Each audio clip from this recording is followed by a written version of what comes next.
Hey, let's start the show. It's May 2nd, 2013. Welcome to This Is Only a Test, the official podcast of Tested.com. Ma.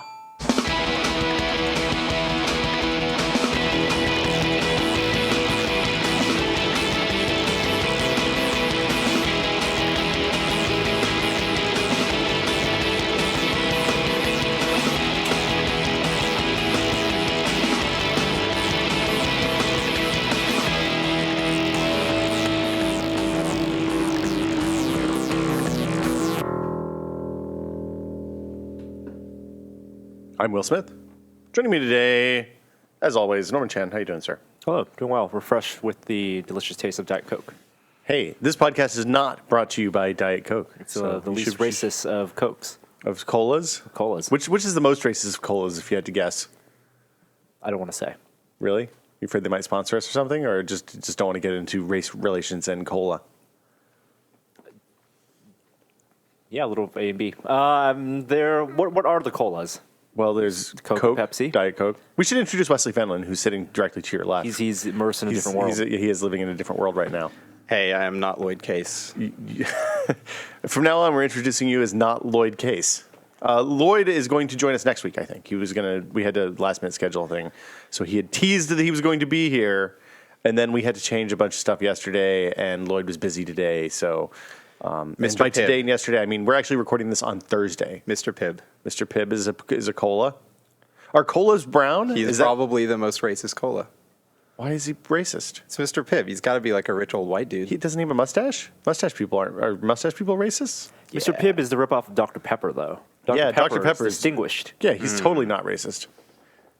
Maybe Mr. Pibb is Dr. Pepper's evil brother. So there's Pibb, there's Dr. Pepper. Yeah. Are colas brown? Is that the rule? Or is like Sprite a cola? It's the Sprite is not a cola. No, 7-Up's the uncola. What is Sprite? Cola needs like to have lime. the cocoa, the cola. The So it has to be brown, basically. Yes. Unless it's Crystal Pepsi, which I would argue is probably also a cola. That's the most whitewashed cola. That's probably the most racist of colas. Probably. Is that just a Chemex that's sitting in the office forever? No, I just haven't taken it home because it's kind of hard to carry. But it can be in the office forever. I don't use it very much since I switched to the Able thing. There's Jolt. It's a cola. RC. Jolt is the most caffeinated cola. RC Cola. Royal Crown Cola. There's an old Mr. Pibb ad on the internet, and the slogan is, "It goes down good." Classy. Yeah, I got nothing else on colas. I think that Mountain Dew's a cola. And I think would not consider Mountain Dew a cola. Really? Because it's yellow? Mountain Dew is It's a yellow or green? Citrus. It's like it's like the Sunny D of colas. You know what I like There's about no Mountain real Dew? flavor to it. Oh, it's super citrusy. Well, there's no. It's no real realistic flavor. It is a fake citrus flavor. It is just like Sunny D is citrus. a fake orange flavor. And again, what do you call that? Because you called Sprite lemon lime, but lemon lime is not a classification of drink. It is a classification of cola. So it's a cola. No. Sprite sodas. is a lemon lime soda, which some people. You're from Atlanta. You call everything Coke. It's pop. It's pop. Who the hell calls it pop? What are you, a 1950s newsboy? Everybody. I'm going to go down to the everyone- market and get a pop. Everybody There's a above a geographical certain distribution Really? of what people latitude call line, yeah. Is this sodas. We call them sodas. Some people call sodas cola because they know That's Coke, like they're just politically correct. and then some people call pop soft drink is the term that we always used as a child. carbonated beverage. I never would have said beverage. Too many syllables. But soft drink. I'm going to go, hey, Mom, can I have a Coke or a soft drink? Can I get a soda? You know what I like a about soda. Mountain Dew, aside from the racist stuff that they're having problems with now? You like I the that racist it's- stuff? No, I don't like that. I'm anti the racist stuff. I like that it's Despite the lightly racist stuff. carbonated. Despite, thank you. I like that it's, we don't edit this show, just to be clear, in case you haven't noticed. I like that it's lightly carbonated. I mean, you like that it's carbonated lightly. Less so carbonated. Carbonated. Yes, lightly No, carbonated. no. You want the carbonation's the best part of a soda. It's the bite. You can drink it faster if Why it's not Barks carbonated. was the best root beer. Oh, Barks was the I'm shittiest root beer. Bark was the best of the mass-produced, not in a bottle root beer. Yes, if you want a fancy root beer, you can get a fancy root beer. No. But Frosty was the best. A&W is also a good mass-produced root beer. It's way better than and Barks. Dad's were the worst. Oh, you couldn't be more wrong, Maybe that's why Chan. you like the least. You like the non-carbonated, non-caffeinated colas, root beers. Well, Mountain Dew is more caffeinated than cola. That's than true. colas. Mountain Dew is in the matrix of colas. You can have a matrix of carbonation and caffeination. In the top right-hand corner, where high caffeination, high carbonation, you have Barks and Coke. In the low caffeination, low carbonation, you have Dad's. In the high caffeination, low carbonation, you have something like Mountain Dew. Dad's just sounds like a chump drink. Yeah, I don't think I would drink. It Dad's had a root chump beer. logo too. Old fashioned mug. What about mug root beer? Mug was pretty good. Mug, old fashioned, also non-carbonated. I Frosty believe. had a picture of an elf on it, and A&W and Frosty were both carbonated. They just were lightly carbonated, maybe even naturally carbonated. Isn't I don't A&W know. also a food chain? I think A that the food restaurant chain supports the drinks. Yeah, you can get a root beer float. There's an A&W on the side of 101 as you're going through Marin, and I have stopped there before. And I'm going to go ahead and tell you, it is subsonic level food. I would not want to put a good root beer in a root beer float because the root beer float destroys the quality of the root beer. I think that they kind of combine together and make something that's better than the whole. It's a synergistic Do relationship. you put the ice cream first and then pour the root beer Yeah, you in? put the ice cream first and then pour because the that root beer destroys over. all carbonation. Because once the root beer hits, Again. some people they put the root beer, pour the root beer And then first, dump- and dump? then put a scoop of ice cream or a block of ice cream in, and then it actually see floats. that. Yeah, it does. But you don't get the weird chemical mixture. I'm not sure what it's called, but where It's like an all emulsion froth, almost. super froth. Yeah, it's super big bubbles, high surface It's really tension, I warm in guess. San Francisco today. I'm wearing shorts. I thought about wearing them backwards to celebrate Kris. You're wearing some Of Kris Kross died at 35. I know, it's too seriously soon. legit preppy shorts. I know they're red. Those are like West, bringing me back to college. College days. were you aware of They're Kris Kross? Yeah. Did they Okay. make you jump? They were not a thing that existed in my consciousness like when I was growing up, but I mean I've definitely seen them on. So you didn't grow up with Kris Kross? No. I grew up with Kris Kross. I was probably they were either out by the time I was. I mean, when was their heyday? When was their Probably when I was in like 90s, high school. 91, When I was in elementary 93. school, like, fuck super off. early high school or super early 90s. They wore the clothes backwards. Yeah. So I was probably like 5 Was or it 6. shirts too, or which- was it just pants? Everything: hats, shirts, pants. I don't think shoes. They are an amusing relic of like VH1. I love the 90s type stuff. I gotta think it was like when you went to a junior high school dance, dudes were like that was what the DJ busted out to like get the kids hyped up, right? So Like, that was the they oldie. were the early 90s. Will.i.am and I don't think that they were hacks like Will I Am. And well, Black Eyed there were Peas. no Black Eyed Peas. There were no. Well, who was the lip syncing duo? Got caught. Oh, Milli Vanilli. Milli Vanilli. That was a little bit before Kris Kross. So you're saying Kris controversial. Kross had more artistic talent and/or integrity than Will.i.am? but just not the creative directorial potential. I mean, yeah. I mean, here's the thing. I don't think Kris Kross ever set out to write a executive walk-on anthem like that song that Oprah did the thing for. Maybe at some point their manager was like, "Hey guys, I can get you this really good gig. I got a but feeling. you're gonna have to wear your pants on front ways. front ways." And they said, "Fuck that. Right. We're out." Also, they have to be chinos.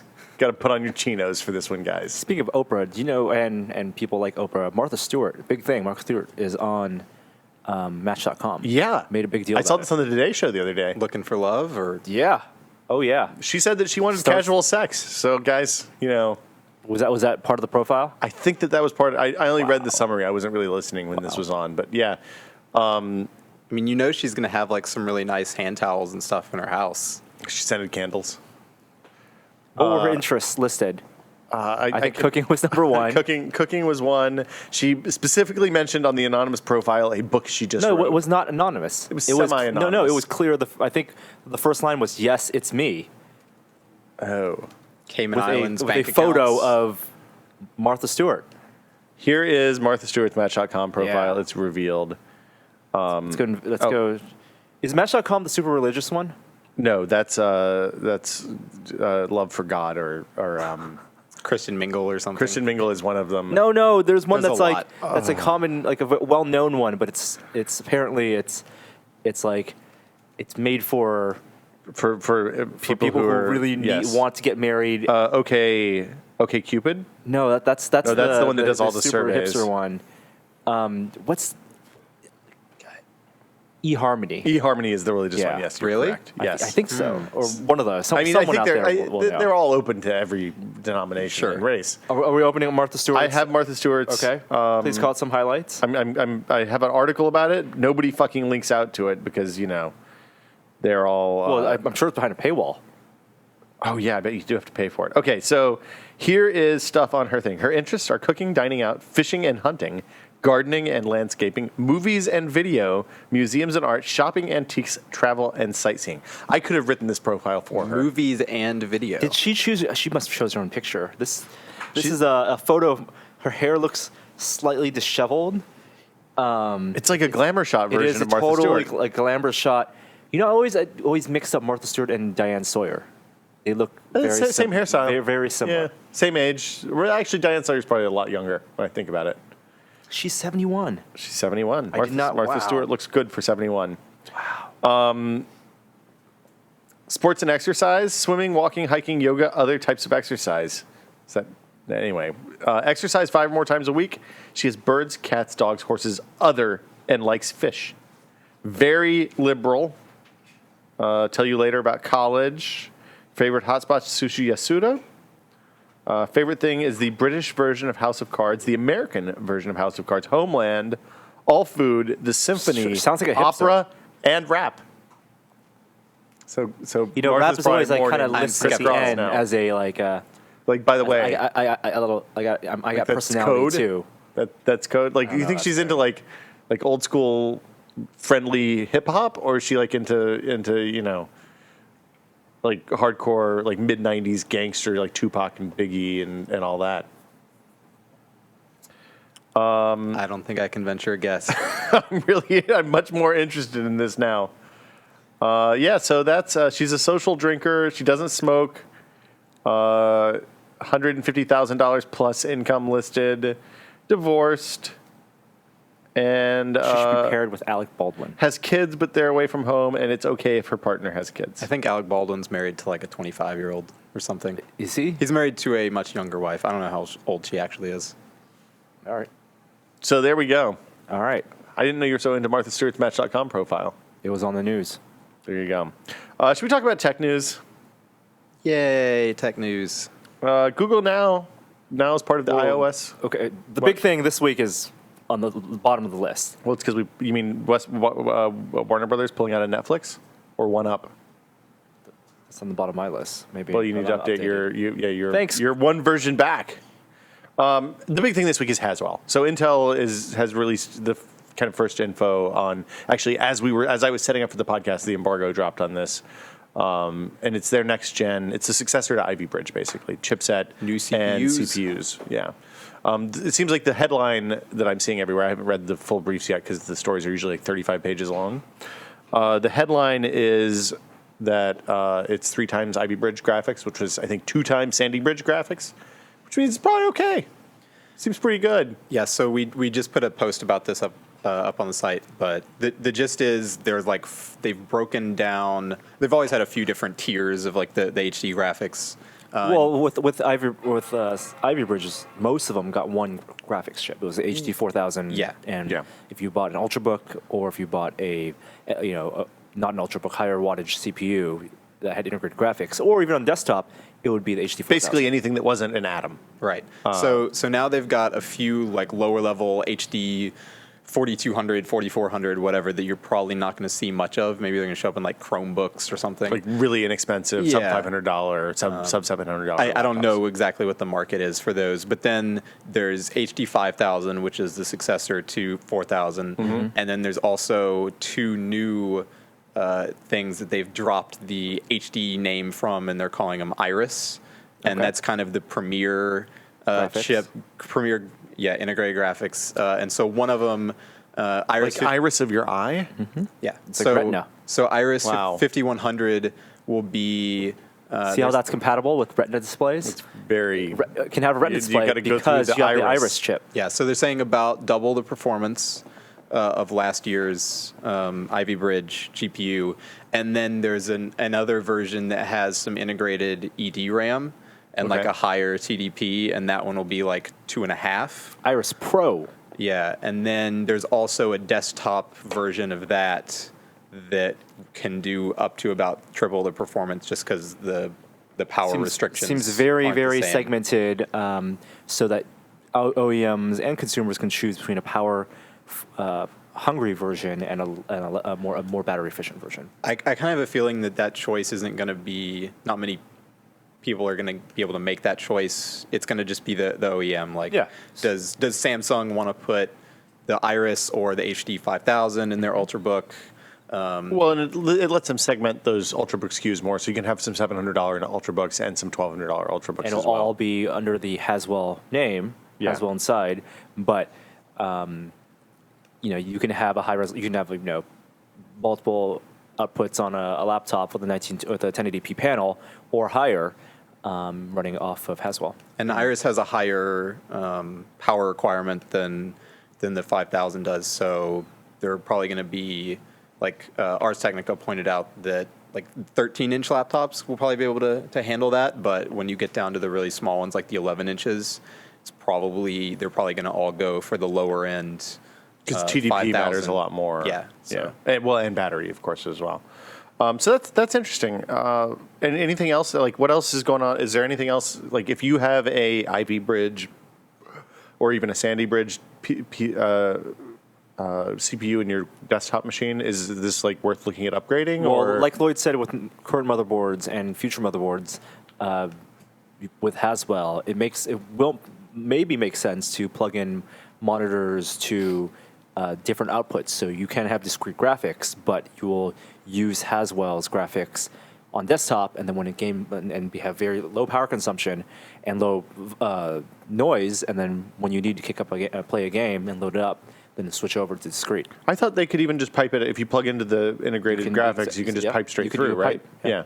So you plug it into the motherboard instead of the discrete graphics card, which seems crazy if you have a big giant desktop PC. This is interesting stuff on Haswell. I think it's more interesting for laptop users than anything else, and it probably means that we'll see updated versions of similar. Like, when is this going to be out? Actually, do we know yet? Sometime summer.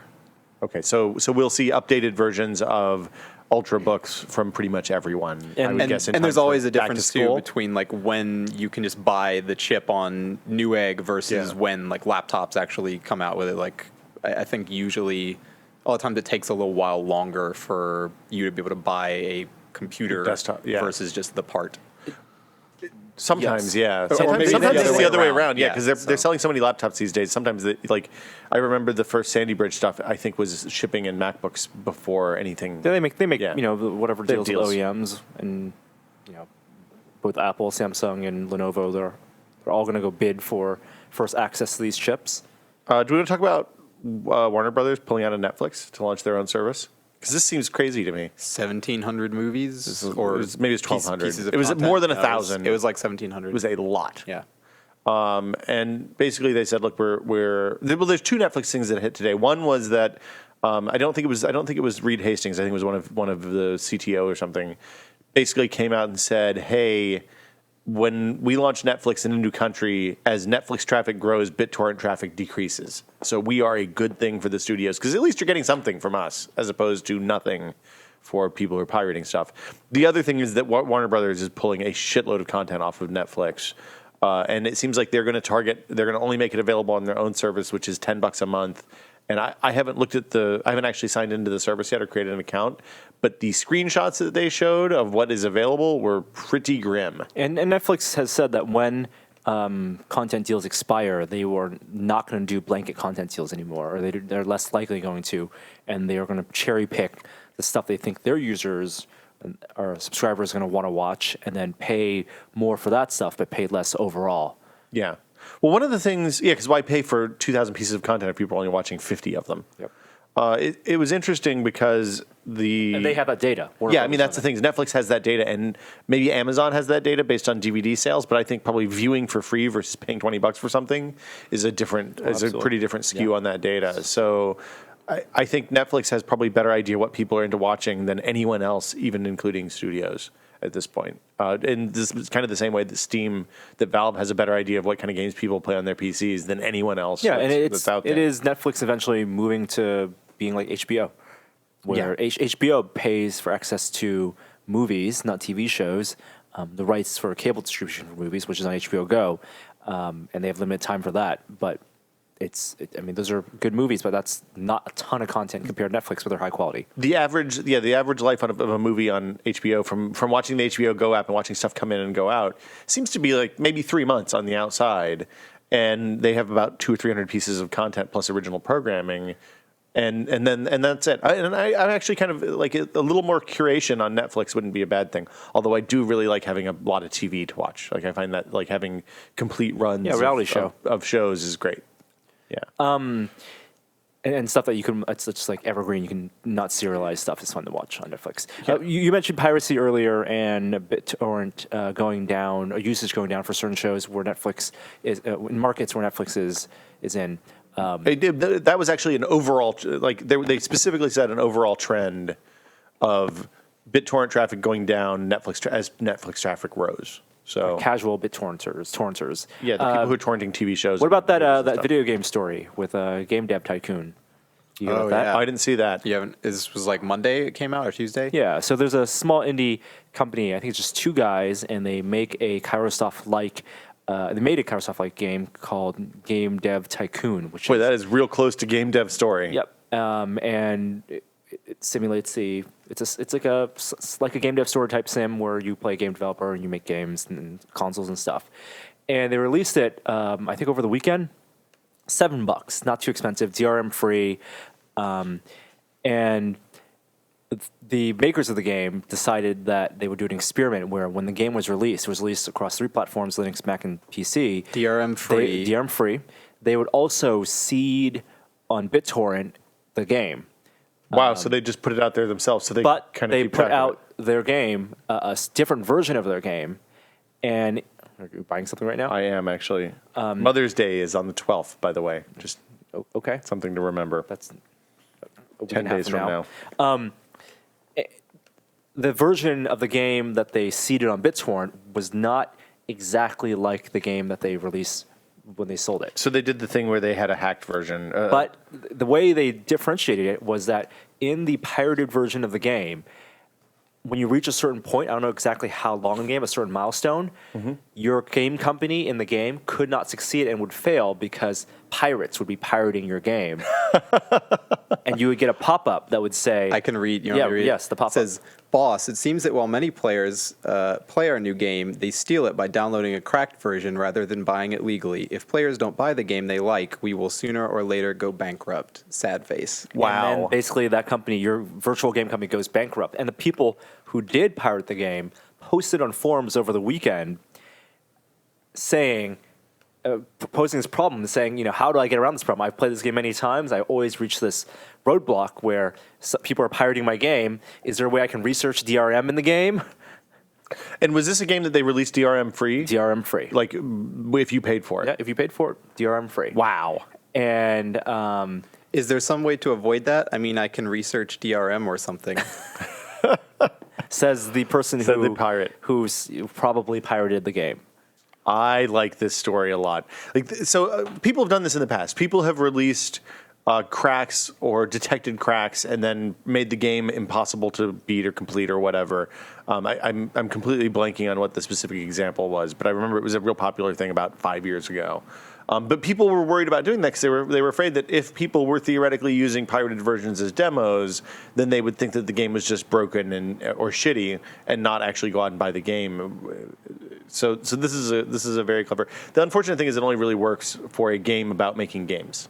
Sure, and this is an experiment on the developers' part, and they said it was really depressing how many people, because there's an anonymous cookie that's sent back. Yeah. How many people pirated versus how many people actually paid? I think like 90% of the people of the data. It was came like back. 94% Was as from of pirated. a couple days after Yeah. the release.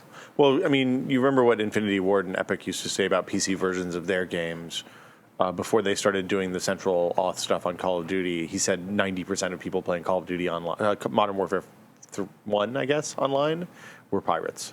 So That's the reason why Epic doesn't make PC ports. well, that's not the reason Epic doesn't really make games anymore. I mean, they have Fortnite, but anyway. But they did kind of stop after Gears. Unreal Tournament 3 was kind of the last Gears was one. their big experiment. Gears 1, they did, yeah. Games Windows. Oh, that was the mistake. Speaking of games, Fez is out today for PC. I guess their exclusivity deal with Microsoft is over. And if you have not played Fez, Wes, do you think people should play Fez? I actually have only played like 30, 45 minutes of it. So you should play Fez. Yeah, I want to. I knew it would come out on PC eventually, and like I started playing it because somebody in our house bought it on the Yeah, of 360. course. I bought it on and 360. and just never kind of got into it. But Yep. I'll definitely play it on PC at some point. It's a little tiny bit of a slow start, but do two things. When you buy it, get the soundtrack version because the soundtrack is awesome. It's a Disaster Piece soundtrack. It's really good. The second part is don't look at guides. Just figure it out yourself because it's much more satisfying that way. Yeah, I mean, I definitely didn't stop playing it because I disliked it or I was bored. It just didn't have wasn't at the right place, right time. So. Like if you want to get the experience out of that game, don't go out and don't read about it. Don't watch a bunch of videos or anything like that. Just go play the game and have fun. Did you know that your ancestors, Wesley Fenlon, were likely my cannibals? ancestors. Whoa. What are you saying about my ancestors now? Hold on. No, just Wes's. What about its ancestors? I don't think I had any ancestors at Jamestown. Did you come from Europe? I mean, I did. Your people? Yeah. Yeah, so did mine. They ate people, man. New research based on skull fragments and all sorts of other stuff has shown that a man killed, salted, and began eating his pregnant wife at Jamestown.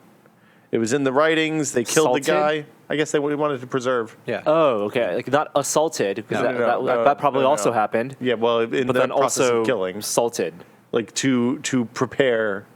He made charcuterie. Well, yeah, because basically. you salt things before the Yeah, refrigerator. you're not going to eat a whole wife No. in one sitting. You want to make that last. Oh, it's Gross. It's the only way to preserve your meat. back Jamestown. So we were talking about this before. Jamestown is near Yorktown in Virginia on the coast. It's not Roanoke, which is the mystery colony. then. It's not Roanoke. That's the one that disappeared. And, what happened and to Roanoke. I want to know about that. nobody knows. They just What is the story behind it? So the story is that it was one of the first settlements in Virginia. They landed there. They hung out for a while. The ship went back to England. When they came back, everybody was gone. And I think that there was only one thing carved into a tree, which was Roanoke, which I think was the name of a tribe of Native Americans who lived nearby, who probably, if I had to guess, saw the bad end of that deal when the people on the ship came back and were like, well, got to burn out the natives. I mean, they could have quite possibly killed everybody. I mean, Well, I mean, things happen. you have to wonder if the bodies weren't there, everybody was gone. Those people either just wandered off as a collective and died somewhere, or somebody killed them. I'm really worried now after I think about this that like this is a story that I remember hearing in probably 10th grade, like reading about. Yeah, so maybe this is like when the Smodcast guys told the story of Helen Keller and got it really, really wrong. Yeah, I think this is it's St. John's, Newfoundland, not off Virginia. Hold on, where's Newfoundland? Is that Canada? Canada. Oh no, present day North Carolina, United States. Oh, okay. Yeah, late century attempt by Queen Elizabeth I to establish a permanent English settlement in North Experts America. on history and geography. I know. And they get back, and the colony they weren't able to. Oh, it took 3 years to get back. Now, so in fairness, they brought them over here, dumped them off, like dropping the kids off at daycare, and came back 3 years later. I mean, what do you get? It takes a long time to go back and forth. Well, And this is on those why ships. explorers back then they considered their trips one-way trips. Can we talk about one-way trips? That was This is a perfect segue, Norm. It's called a segue. It's really good. Yeah, there we go. I mean, we One-way should do this trips. for a living. Yep. What do you guys think about Mars One? I don't think we've talked about this on the podcast before. This is the company, private Dutch. company that wants to send people to Mars. Hold on, can I pitch this like a Hollywood guy Yes, would? please. Imagine A world? Apollo 11 meets The Truman Show. That's it. That's my Hollywood guy pitch. So it's not very likely going to happen. Sounds like a big publicity stunt. You don't say. The technology, I don't know if they have the tech, they have the money, the resources, but many thousands of people have applied to be the first people For a suicide mission. to go to Mars on a one-way trip and also broadcast their experience. Yeah. Or now- at least be exploited in the name This of is not a broadcasting new experience. idea. There was a TV show that Ronald D. Moore did a pilot for maybe 4 years ago called. Who's Ronald D. Moore, the Battlestar Ronald D. Moore's Galactica guy? Yeah. It was the first thing he did after Battlestar or during Battlestar. Okay. He was the old TNG guy, DS9 guy, and Battlestar guy. Okay. And he did a show, I believe it was called Singularity. Croatone was what was carved into the tree, by the way, into a post of the fort, not Roanoke. Okay. So the Croatones were who suffered the consequences. Maybe it wasn't called Singularity. I forget what the show was called. It doesn't matter. But the idea of the show was that it was a vessel of scientists and people flying to Alpha Centauri to try to look for a salvation for Earth. But those people were also... This was fictional, I This presume. was a TV show Okay. on Fox, and they only did one episode, a pilot, which was turned into a TV movie. But one of the cast members was a blogger, reality show host, and the way they funded this was to broadcast, reality show confessionals back to Earth, which made for theoretically an entertaining show. Okay, so this is the same idea, but only to Mars, and theoretically it's real. Now, I think it's a great idea that needs to come from like NASA. someone you trust. Yeah, I mean maybe not so much the reality show part. Like I don't care about that as much. Obviously, if you're sending someone to their death to Mars, I guess you want that process documented. The name of the show. But yeah, I mean, to expect this to really play out from a company that doesn't have the technology and the backing of something like NASA is pretty far-fetched. Well, the thing that struck me after some stuff we'll talk about more next week is that I don't think that anybody outside of a really serious government entity has the attention to detail required to keep people alive over, say, 30 years on Mars.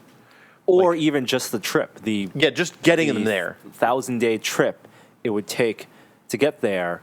We're talking about capsules like NASA's upcoming Orion capsule, or even something akin to the space shuttle. People spend 6 months and maybe even a year now on the International Space Station, and you can see videos, and that looks spacious compared to Apollo capsules and the shuttle. And I don't think any normal private citizen could stay sane. You'd have to screen that type of people trip. for a really long time to find out. I Let think alone survive for 30 plus years on Mars. Yeah, I mean, and the other problem with this is the idea is that they're funding it based on TV ratings and getting people to watch this TV show about the dudes on Mars. But the problem is all the cost is up front, or a substantial part of the cost is up front. If NASA did it would be the most watched TV show ever. If If it happened, people would watch it every day. I think it would be the most watched TV show ever, regardless. I mean, if NASA's assuming they're the ones who do it right. So why do you watch that? Whoever Because you're do waiting this? for people to die. Just like that's part Commander of it. Hatfield's videos on the ISS get 5 million views, and he's doing interesting things once a day. A real-time or relatively real-time feed of someone flying to Mars, or a team of people flying to Mars and blocked out over the 1,000-day journey would be the highest rated thing ever. You know what? Here's the thing, though. I don't know that it would sustain attention unless unless crazy stuff started happening. Because think about what happened. Think Americans would get jaded? Remember when we went to the moon? It was 40, I 50 don't years remember. ago. Yeah, Neither do I was there. But by the time Apollo 13 happened, so they landed on the moon once, and everybody in the world watched. They landed on the moon the second time, and some people watched. They landed on the moon the third time, and they didn't air stuff live from that mission because people were already tired of it and they moved on to other stuff. Now we have much better ways to get access to kind of more esoteric programming now. But I don't know that something like that's going to sustain for 30 years. They're going to have to start killing people I'm or not saying have 30 years. like I'm murder saying plots just the one or something. trip. But once journey. once you get there, if the TV show gets canceled, it's like that episode of South Park where Earth got canceled. What if you're on Mars 1 and the TV show ratings slide and they kill the funding? That's really sucks for you, huh? Once you're already out there, That's the most difficult part of the journey. Once you're already out there, they have to keep sending food and stuff for a fairly Sure. because it's not going to be self-sustaining for a long time, even at the best. Plus, and getting stuff to Mars, it's not like Amazon Prime. You don't just hit the fucking button on Amazon. The Red Bull shows up 2 days later. Or same day of. Yeah, day of, I don't wanna whatever. wait for 2 days for right, Red Bull. 2 days, chuds. 6 months, man, minimum. Anyway, I think Mars One's a really neat idea, but it is really, really It's something dumb. NASA is not doing right now. There's a reason NASA's not doing it right It now. reminds me of a couple months ago when I was going through all of the Omni magazines that got uploaded to archive.org, and I was like picking out cool stories. One of them was a win a trip to the moon contest in Omni magazine, and there was this company that normally did booking for like cruises and stuff. And, Like Antarctic cruises or just like No, like- Bahamas? I think kind of just like Bahamas, and I mean maybe they were a bigger company than that. That was one of the things they did, and they were like this company was organizing a paid moon, or maybe it wasn't moon specifically. It might have just been a space trip, but it was kind of a like do the Richard Garriott thing, except someone who entered this contest was going to win a trip to do that. Well, there was a lot of that. but this Like, was like 1988. You could buy the first commercial space flight. Like I remember there was a Pan Am, I think, did a buy the first commercial space flight contest, or you could buy the tickets even. Wow, so like the Pepsi challenge where the Pepsi contest where you can get a Harrier if you got a million. Yeah, and then that kid bought the points. Well, not a kid. I don't think it was a kid. kid. It was a kid in the commercial. Yeah. And that was partly why the suit was thrown out. But really, I don't think that dude got refunded for his points he bought. I think he's And he fine. had to pay a bunch of lawyers too. Yeah, that too. But I mean, the opportunity cost there is pretty good. Like if you think about it, he spent what, like 70 or 80 grand? More, and I think it's about a couple $100,000 But he had the potential to get a Harrier. I would take those odds. in his head. He Yeah. had potential to be a Harrier. Well, then you could go to Spain and also play in the annual lottery. What's the deal with the Spanish annual lottery? Do you know in Spain they do one lottery every year, and I think the prize is several million euros. That's pretty good. And it's like $200 ticket. It's like the SF raffle thing, the Dream House. Oh, raffle. like the Dream House. I It's think very that Dream House expensive raffle, tickets. this thing is a rip. says the only person in this room who has bought the raffle. I bought it one time. You bought it one and time. Actually, to be fair, my wife bought it one time. I didn't buy it. Let's okay. So what is the point? Let's go backwards. All right. In San Francisco And many cities and around the many country. cities, but because we live here, that's what we're familiar with. For the past 5 years, there has been a raffle This has been happening a lot longer than that. But okay. that we're aware of. Yeah. There's been a raffle called the Dream House Raffle, where once a year, it's a big fundraiser. It's not like the lottery. It's kind of like the lottery in that it goes, it's Is it a charitable. fundraiser for an event or for people or for a people. thing? Yeah, it's for an organization. Like the California lottery. The lottery is the math tax that you pay if you don't know numbers, and it goes toward the education system. Like schools get funded Yeah. by the lottery. Oh yeah, so The payouts are big, and it's a weird system because and it happens all over the world, but in California there are tons of ads. I'm seeing many ads now for the lottery. Like astronaut ads, and they have that slogan "Believe," with the red ball at the end. But anyway, SF raffle. You paid, I believe, it was $50 a ticket. $150. $150 Well, that's what it is this year. I'm looking at the for site ticket, right now. and you have a 1 in 50 chance of winning a prize. Well, they needed to get 50,000 tickets, I but believe. 1 in 50,000 tickets of winning the $4 million to win a gorgeous new $4 million house in the Bay Area. or $4 million cash. Or you get cash. In fairness, that's pretty good odds compared to your normal lottery. And then Yeah. the earlier you buy, it is better odds than the lottery. And the earlier you buy, the more chance you have for the earlier raffles, Yeah. including getting your money back or cars. and they stuff do like that. cars and stuff like that. So it's like 1 in 50. 1 in 50 is the chance of winning a prize, and the Of winning prizes go all the a way down to prize. like jewelry and housewares. So you Sure. get a mixer Sure. or a dope pair of headphones. It looks like. And 5 years ago, we were sitting in our magazine office. Yeah. And everyone was clamoring about this house raffle. And people were calling up their friends and relatives. And Well, you got a discount if you were- brought more people in, as I recall. And you were IMing your wife, and you're like, we should get in on this. Yeah, we should get on this. 1 ticket or 2 tickets. In fairness, I think my wife was the one who sent me the thing. I was like, hey, have you guys heard about the San Francisco home raffle? I think it went the other way. I can't remember. She worked next to the house at that point, so she walked by it every day on the way from the bus. Everyone wanted to get in on the raffle. Yeah. Not many people actually bought things or won. I think Natalie got like $500. That's a lot of money in raffles. Or won 500. She won Okay. $500. Not spent $500 No, I on think raffle yeah. tickets. I don't think anybody bought more. The tickets might have been cheaper then. I can't remember. I think they were probably cheaper then. $150 is a lot of money the way to spend. the way it works though is somebody donates the house. Yes. And the way these kinds of raffles work generally is that you have insurance. So you say You come up with the prize. You have insurance You that as in covers the you, raffle- the organizer. Yeah. They buy insurance in case they don't sell enough tickets to cover the prize. And but typically the also they prizes are say- donated too. And they say that if we don't sell this number of tickets, X number of tickets, this prize is off the table. Right. The cash prize is off the table or something. So this year's goes to the Yerba Buena Center for the Arts. Which is a great foundation. charity, yeah. I don't know if I want to spend $150 for I'm a not chance to win. spending $150. The house looks great. It's great to look at the pictures. Real estate's expensive in the Bay Area. But anyway, in Spain, they have a hold on a similar sec. raffle. Hold on, this is backup one to Spain. In Spain, there's a similar raffle. I think it's called the Grotto or something, Groto. And it's run every year. And there's a story in a magazine I read recently about a small town in Spain. Because you don't buy like one ticket. You can buy a ticket and split up the tickets. Well, that's one of the things that people do a lot. So people will go in with a pool and invest. They'll raise $2 million to buy a significant percentage of the available numbers in a lottery, and then hope that nobody else splits it with them. And for the one in Spain, at least, there's only like 10,000 total tickets at 200 euros each or something. That's pretty good. So you can buy up a good chunk of them if you if you have you two, want Maybe to. not. I think it's a big number, but not like It's not like 13 it's, million. It's not like a trillion like the lottery. Whatever. well, no, the Powerball.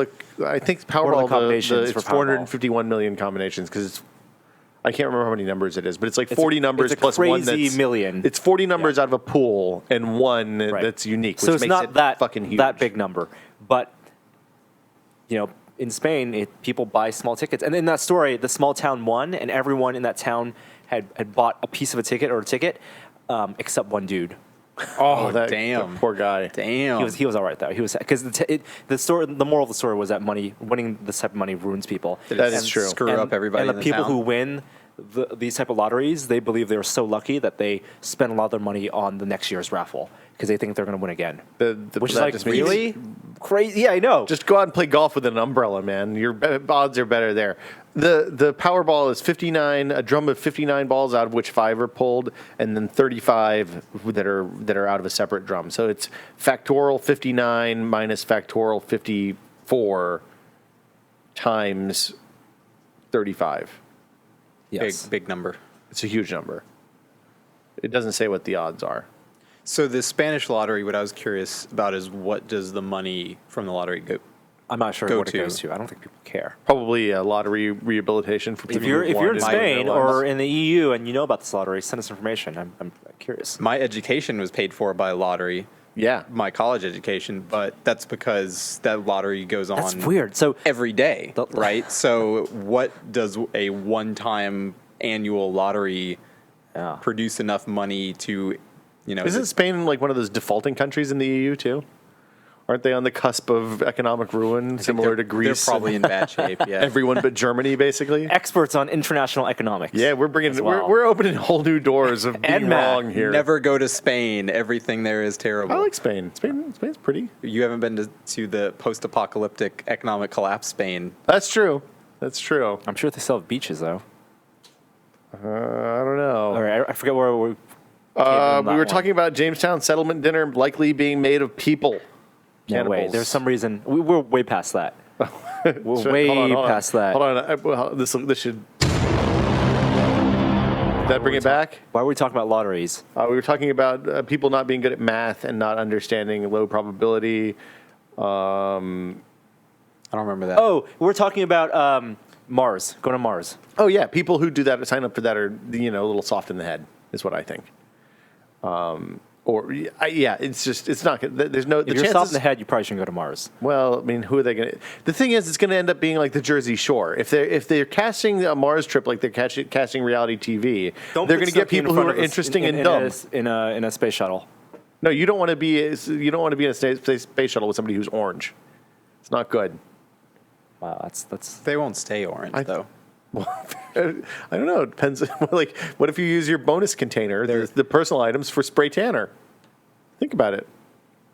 I think that would be frowned upon. I don't think you could do that in space. I think you'd have to make a cloud of tanner and then drift through it.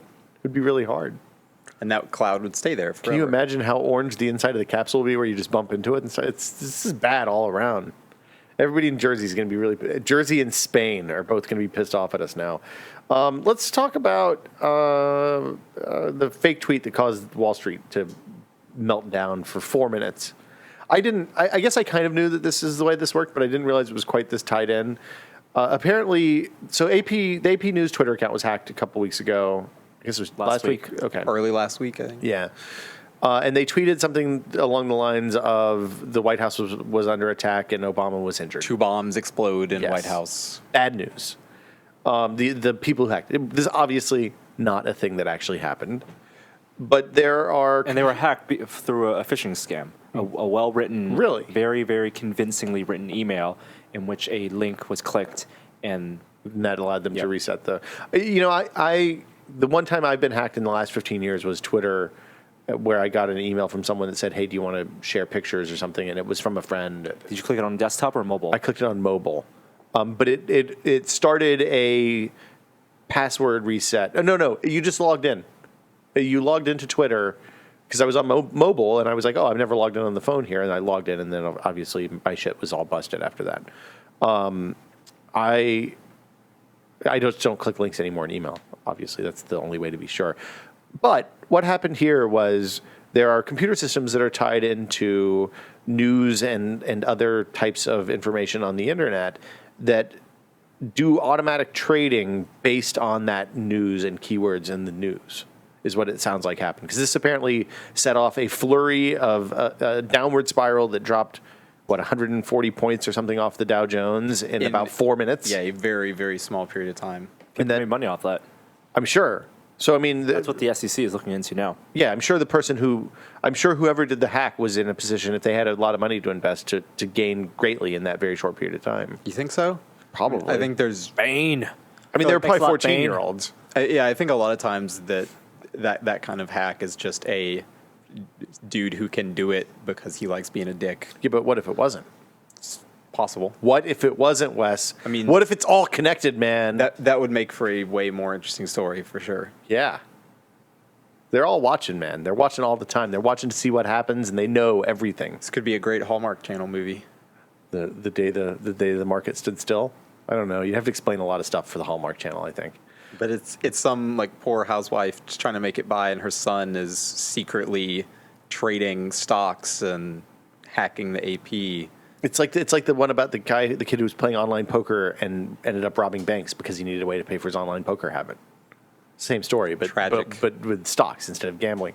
I think, the more I learn about the way Wall Street works, the more I think that the fact that we let computers run that stuff at millisecond, and milliseconds are important is a horrible mistake, and we should go back to the old days where dudes stood there and waved paper at each other. Which and they still traded do. Pieces. Yeah, but it's not. But that's just the dudes are the front end for the computers now. It's crazy. The whole thing is bananas. It's out of control. I would like to see like a documentary or something about the guys who stand on the floor doing that shit and how its relevance or purpose has changed over the past 30, 40 years. Yeah, I don't. Some old dude, like back in the day. How much does the floor and what people are doing there matter when so much is controlled via computer or automated? Are they the cause or the effect? Right. I don't have any idea how any of that shit works. It's all a mystery. So Magics. we should talk about it some more. Finance. I heard on the internet that Microsoft is likely going to update the Surface soon. Yeah, it makes sense with Haswell chips. And Pro or Pro. Is the other one just like we're not even talking about it anymore? I can't imagine. Well, they say research firm, I think it was IDG, said that Microsoft likely sold 900,000 Surfaces. And how many were returned? I heard the thing I saw last fall was that the return rates on those, the RTs rather, were pretty grim. Very high. Google Now added to the iOS Google app. So you don't have the ambient information. There's some stuff that doesn't work. I find that not nearly as useful as it is on Android. It's still pretty useful. Not nearly as useful because it doesn't pop up in notification bar the same way. And it's a problem with iOS's notification bar. I just don't like it. The iOS notification bar is pretty anemic compared to what else is out there. Where are you on feeling about iOS versus Android for your next phone, Norm? I don't know what the phones will be. I haven't used the HTC One yet, and that's the one everyone. So you're still very hardware-based choice. Yes. Yeah. Wes, you just switched to iPhone from Android for a long time. So I mean, I've got a year You're on- and a half before it's really an issue for me because I'm not going to do a mid-cycle upgrade unless I like break my phone in half or something. Yeah. I definitely prefer the ease of use of the iPhone. It's been a joy compared to the HTC Evo. Seems like with Android you can do more, but sometimes I don't need to do more. I just want to do things quickly. It's still very much like, I feel like pretty much any app that I would want to use on a mobile device is on iOS and not that likely to be on Android, which is the killer. But I would say from what little I got to use of Ice Cream Sandwich on like a custom clean ROM and how much people say that even like Jelly Bean has improved over that, that I would probably prefer that from an OS standpoint these days. But like the battery life on the iPhone 5 I feel like is awesome. Yeah. The only thing that kills it is when you're looking for signal, and that can really drain it quickly, but I think that's true of That's anything. pretty common with the Android phones I've used too. So Your phone's getting warm. You might want to turn to airplane mode or turn it off. And set it yeah, down. and it sounds like the HTC One looks awesome, but it sounds like the battery is not so good, which is pretty common. Well, I mean, like with those phones. there's a screen size battery life trade off, right? Yeah, I don't want a 5-inch phone really. I mean, after playing with the Vita, I kind of saw the draw of a screen that big. A big screen's nice. It looks really awesome, but I don't think I want that for everything else I do with the phone. Twitter and the web, it's too big for like a single-handed use. So, What's the baby doing now? The dog is protecting the baby and Gina from the yard guys. And I'll show you the picture. She is on high alert. She just sits on the end of the chair. It's How many messages do you get a day? Do you think 2 at most. 2? Well, usually 1 picture a day. that's pretty conservative. Yeah. Wow. I'm surprised. However, when you open up Aperture now, when I open up Aperture and I look at the photos that have been taken since January 18th, It's a lot of photos. it is more photos than I've taken in the 35 years You should be preceding. doing an art project. What do you mean? With that. Like make a grid, make a all one of those pictures where it's the You should do something with all the baby photos. there's so many or of them. try to come up with some unique idea. Like, There are no unique ideas anymore. well, if you think hard enough, for example, like Gary and Leah are for Bubs. They're comparing. They started early and took photo every week of their baby next to the giant Chewbacca. Yes, that is not at all an original idea. But it's a it's a novel good idea. We did that too. We have that next to Gina's you have a Curious Chewbacca? George. No, I wish we had a Chewbacca. They still sell those. No, they don't. They online you do. Well, they're $200. I'm not paying $85. $200. Wow. On eBay? No, entertainmentearth.com. No, those are the small ones. Nope, the one big that they ones. have is the really. Yep. For a Fuck, big- I've looked all over A for big that. Chewbacca is $80. This big. It's not. and you quite squeeze that it big. and it goes. Roar. One of our relatives gave us the biggest teddy bear for the baby that I've ever Don't seen. fail as a father. Well, get your daughter a Chewbacca. Well, that Chewbacca is not for kids until they're like 3 because it has small They parts. say that. Yeah, she puts everything in her mouth, dude. You not got to be real careful about that. We have the teddy bear now that's so big. I don't know where we're going to store it in our house. How big? Bless you. How big is that? It's 6 feet tall. it's 4.5 feet tall when it's sitting, and about 3 feet across. That's like a mall teddy bear. It's the kind of thing that it's very sweet and it's a really cool teddy bear. And I'm sure she's gonna love it. But you don't want to leave it outside because then it'll look really disturbing. Well, and the dog thinks it's the greatest thing ever, so she just wants to lick it and chew on it, which means it's not going to age well. Keep it so you have the moment where the baby or the dog are sleeping in the teddy bear's lap. I'm sure And that will not far that will away. make these Oh, we owning of the teddy have. bear There's worth no. it. We have to keep. I mean, of course we're keeping it. I just don't know. It might end up sharing the bed with Gina and me because it's so big. Do you have an attic? No. Well, we do, but it's You not. can hang it from wouldn't the put ceiling. stuff in there. No, that's a little bit dark, man. Have you ever seen Akira, the anime, like super cyberpunk yeah. movie? Do you remember the scene where the dude's in like the mental ward with the crazy kids with the mental powers, and they make him imagine a giant walking teddy bear, It's basically sucker punch, and then it for like 2 minutes. dissolves into milk or something super creepy. Is that what Yeah. you're imagining? Huh? That's what you're imagining. Just thinking about That's what my life is like teddy now. bears dissolving into milk and their eyes popping out and stuff. Oh. It's a good image. So find a interesting project to do. Just like people. When did it start where people took photos of themselves every year, or with friends every year? I like the time-lapse one where you go back to the same place 20 years later and take the same It picture again. seems like people thought of all those at exactly the same time because they're all coming out of the woodworks. Every 2 months, you see a project where it's like, these friends took photos for 35 years. These 4 sisters took photos for 40 years. Yeah, I've not known anybody for 30 years that I like enough to take my picture with back every then, year. there was like a perfect, like, stars aligned, and photography was getting affordable, and people were still staying in touch in the right ways, and everyone had the same idea, and then we see all these once-a-year photo projects. Next time I go back to Tennessee, we're probably I want to take some pictures, like, because we have a bunch of pictures of my family at this one place in front of the flower bed, in front of the house. So I'll go get. You could make your baby a Vine star. My baby's had Vines, but it's Vines. Vine's a challenge. Vine is it's a new creative medium. Yes. And it's also, but like most creative mediums, it's 99% direct, including the stuff I post, and only the 1% is Tim good. Schafer. Tim Schafer's thing was good. That Jack Dorsey vanity shot is pretty good. The selfie. The fact that they're doing front-facing cameras, you can use a front-facing camera on Vine now. That's news. That is Thank you. news. Tie it back We're rolling it all back around. I like to think that I'm going to do the Saved by the Bell. Like that'll make me Zach Morris. So when I want to talk to the camera for a minute and break out of my day-to-day life, just talk to the camera, post it to Vine. God, I forgot that was even a part of Saved by the Bell. Oh, that was the best part of Saved. The best part of Saved by the Bell is the cell phone. I Well, just remember make the it clear. jeans, basically. Oh, so many acid wash jeans. I wonder if you can you still get acid wash? I'm sure you can. Sure, I'm sure you can. I bet they're expensive too.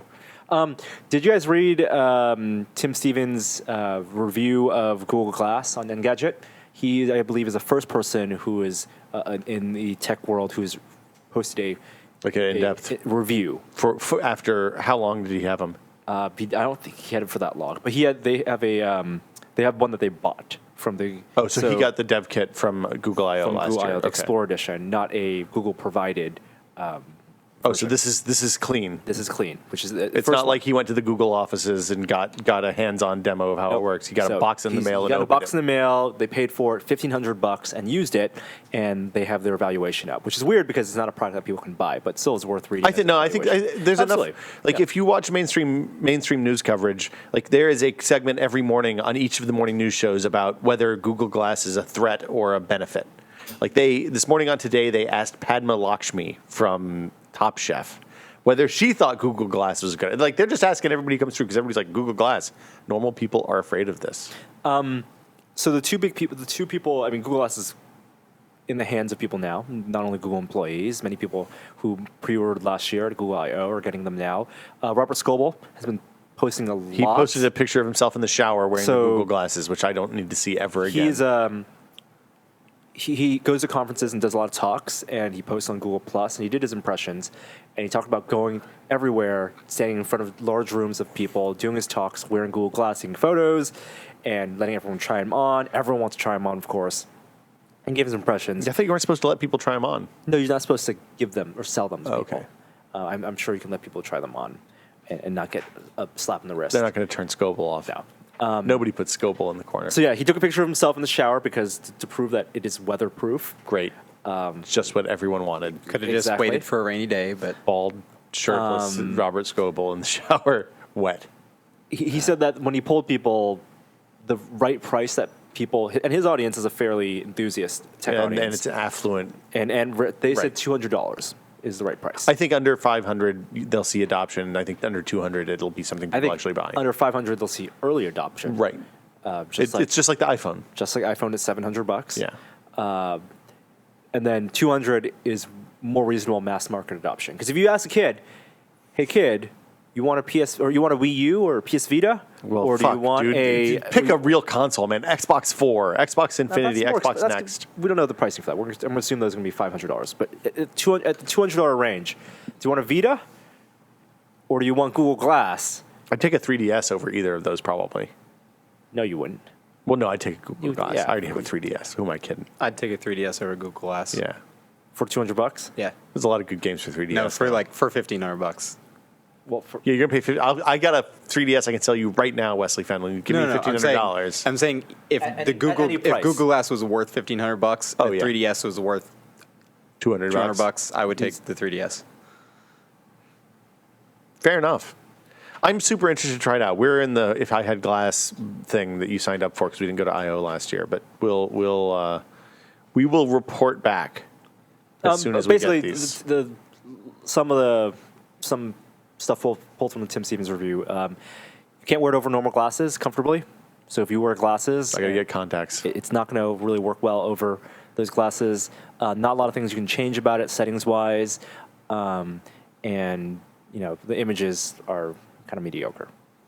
The camera quality, you mean? Yeah. Yeah.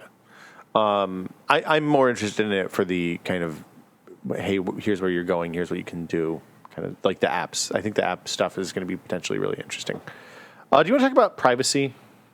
Because the EFF released their annual "Who's Got Your Back" report, which is when the government comes knocking, who protects you, which companies do the best job protecting your data. Has anybody got our back these days? Yeah, a couple of companies do. So there were 4 categories of things that they felt were important enough to mention in this big grid table graphic.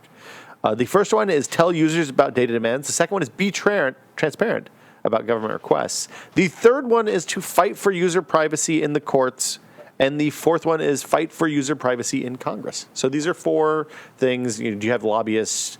Do you go to court to protect user information? So kind of like transparency and then proactivity. Yeah, well, I mean, in some cases, if say a company gets subpoenaed and then they have to fight, that actually costs them money to fight for an anonymous user. They fight for the user, just like in Fight for Tron. the users. They fight for the users.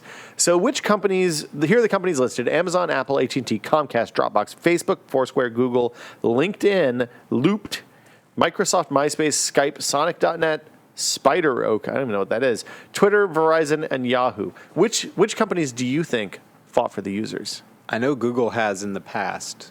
And Yes. I would think. I don't know how well they would score on the first couple things with About transparency. telling I people would say what Microsoft fought for about the users. data demands, but I would guess that they did a good job, or if there was cause to defend people's information, that they would have done that. Yes. So Google was among the better companies. They got 2 stars in the lobbying and the privacy in courts. Two out of What was their Metacritic Well, rating? it's 1 star. It's either yes or no. It's binary, basically. And then they do some halvesies for companies that are inconsistent or something. I don't know what the half stars are for. So 1 star is Doesn't bad, say. No. 1 star is good. A star in any of these categories is good. and 2 stars is There's- exemplary. No. It's a check mark. They put stars So in the they have categories. 2 different stars. So they have a star in one category, a star in the other. gold Having star a and a no red star. in that category would be bad. Gotcha. Okay. So Google has half stars, so 50% of the maximum rating in the tell users about data demands and Are be these transparent weighted about in a certain way, or I have no idea. It seems like a really poorly thought out. This is rating not system. well. I mean, the CFF. They're fighting for our freedom. They're not building infographics. So they're okay on those. They're pretty good. They're on the high end of the scale across the board. Microsoft is on the low end of the scale across the board. They have lobbyists, not much else. Other companies that were good, Twitter has stars in all 4 of the categories. So they are good all the way across the board. They tell people when they're getting subpoenaed. They are transparent about government requests. They fight for privacy, and they have lobbyists. Same thing for Sonic.net, which is a Bay Area ISP. Sonic.net is the only company that got 4 star, like across the board. Everything was great. Other high points are LinkedIn has 3 stars. Dropbox has 3 stars. They don't fight in courts, but they do other places, which makes sense given the kind of size Dropbox is.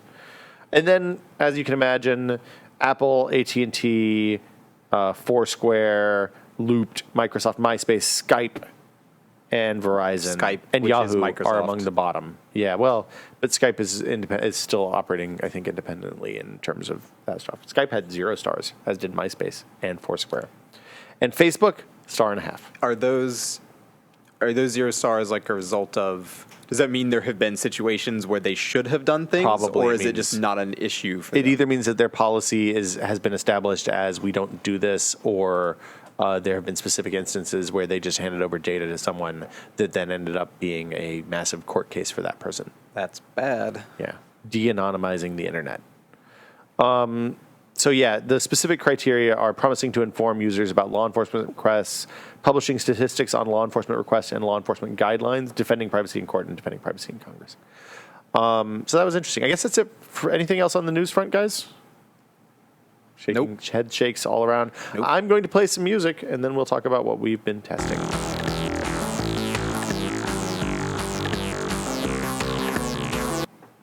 Norman Chan, you've been testing Smith. Lightroom. I've been using Lightroom for a while now. Adobe Max is going on this weekend, and the Lightroom-related news that we can talk about actually is that they showed off they might be doing Lightroom on the iPad, which seems interesting. Lightroom's a really fun piece of software to use. So It's to process raw photos. well, I mean, it's a catalog basically, right? So you can It's tag develop. and- Well, you can, but the library aspect is not the primary function of Lightroom. Okay. Lightroom is you buy Lightroom if you want to process and post. develop your raw photos from your cameras. And okay, so why do you need to develop? Like, I understand at a high level what RAW is. It's basically just the output of the sensor, Yes. unprocessed, no compression. So that's why those images But those are are not 16 images. or 20 minutes. But they're not images that Windows can that web browsers can read natively. So they're images, but they're different format than Way say a different JPEG format. or a Yeah. PNG or and something. Windows they're- can read them because you can download a raw. Same thing for OS 10, right? yeah. But they're basically they're camera specific or at least sensor specific. So like my next RAW images are different from your different. Canon 60s RAW images. So why do you shoot RAW? You get much more detail. Like No, I mean just the fact that it's lossless compression is much so. yeah. So then why don't cameras do something like ping or instead of JPEG compression? Like why? Because at that point, the point of having a JPEG is something that you can manipulate easily and everything can read. Yeah. And a small size. And the point of having RAW is not just more detail, but also detail that you don't see in different channels, color channels. So detail that's not combined. So if you talk about light, what appears to be white in your photo, in the camera was a combination of red, green, or CMYK or something, or It's red, green, and blue. Red, green, and yellow. Red, green, and blue. Red, green, and blue. My years of working in print RTY. have completely messed this up for me. And all the detail in those different channels have different values. So if something's, even though it looks white, there's a lot of data in multiple channels that's not combined yet, and you get access to that. So that's how you actually pull detail out of things where you don't see anything in a normal photo.